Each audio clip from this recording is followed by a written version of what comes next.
एक समय की बात है।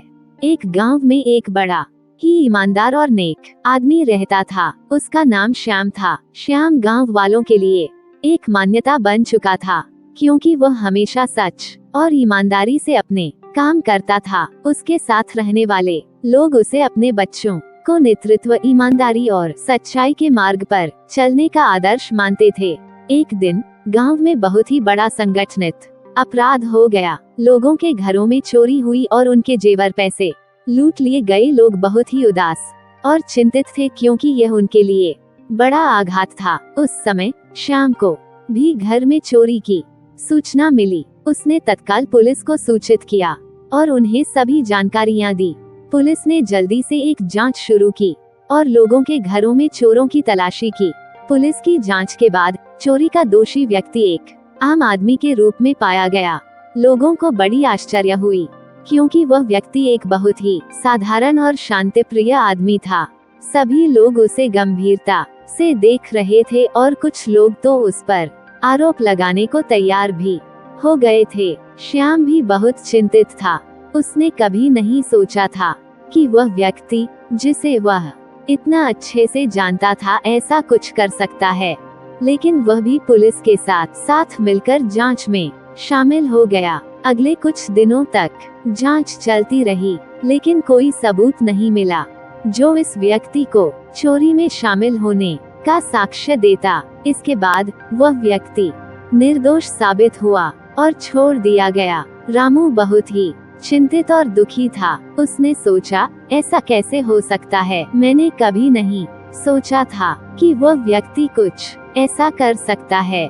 उसने रात भर नींद नहीं पाई। सुबह होते ही वह उस व्यक्ति के घर गया और उससे मिलने की कोशिश की। जब उसने उस व्यक्ति से मिला तो उसने देखा कि वह भी बहुत ही दुखी और चिंतित था। रामू ने पूछा, तुम इतने दुखी क्यों हो?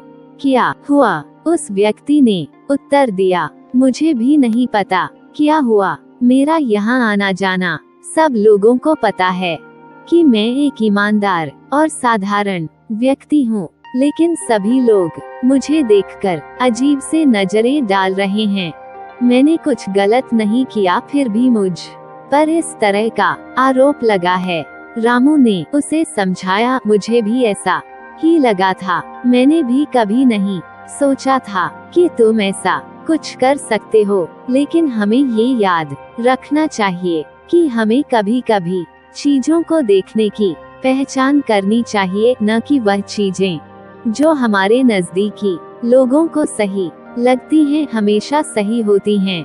उस दिन के बाद रामू ने इस घटना से बहुत कुछ सीखा। वो समझ गया कि अक्सर हमारी नजरें धोखे में भी पड़ सकती हैं और हमें हर चीज को गहराई से समझना चाहिए। उसने ये भी समझा कि ईश्वर पर विश्वास हमें उन चुनौतियों के साथ साथ आशा और सहारा भी प्रदान करता है जो हमें जीवन में आते हैं। इस कहानी से हमें ये सीखने को मिलता है कि हमें हमेशा अपने दिल की सुनना चाहिए और ईश्वर पर विश्वास के साथ आगे बढ़ना चाहिए। जीवन में आने वाली हर चुनौती को आत्मविश्वास और साहस से स्वागत किया जाना चाहिए, क्योंकि हमें यह विश्वास है कि ईश्वर हमें कभी अकेला नहीं छोड़ता।